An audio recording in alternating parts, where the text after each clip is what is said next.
Hey there, tech enthusiasts. Welcome back to our channel, where we break down the latest tips and tricks to make your digital life easier. Today, we're diving into a super straightforward tutorial: how to make Microsoft Edge full screen in 2025. Whether you're binge watching your favorite shows, working on a project, or just want a distraction-free browsing experience, going full screen can make all the difference. Let's jump right in. First off, Microsoft Edge has evolved a lot by 2025, but the core methods to enter full screen remain simple and efficient. The quickest way is using a keyboard shortcut. Just press the F11 key on your keyboard while Edge is open. Poof! Your browser window expands to full screen, hiding the taskbar and other distractions. It's that easy, no menus or settings required. If the F11 shortcut isn't working for you, maybe you're on a device without a function key or it's remapped, don't worry. Head over to the Edge menu.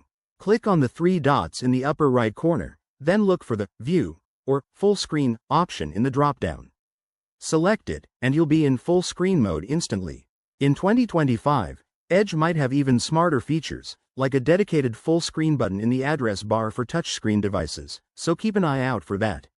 Now, to exit full screen, just press F11 again or hit the ESC key. It's reversible in a snap, so you won't get stuck. One pro tip: if you're using Edge on a tablet or with a touchscreen, try swiping from the edges or using gesture controls, which could be more intuitive by 2025 updates. Why bother with full screen? It boosts focus, improves video quality, and gives you more real estate for multitasking. Remember, these steps work on Windows, Mac, and even some mobile versions of Edge. If you run into any issues, double-check your keyboard settings or update your browser to the latest 2025 version. There you have it. You're now a full screen master. If this helped, give us a thumbs up, subscribe for more tech tips, and drop a comment below if you have questions.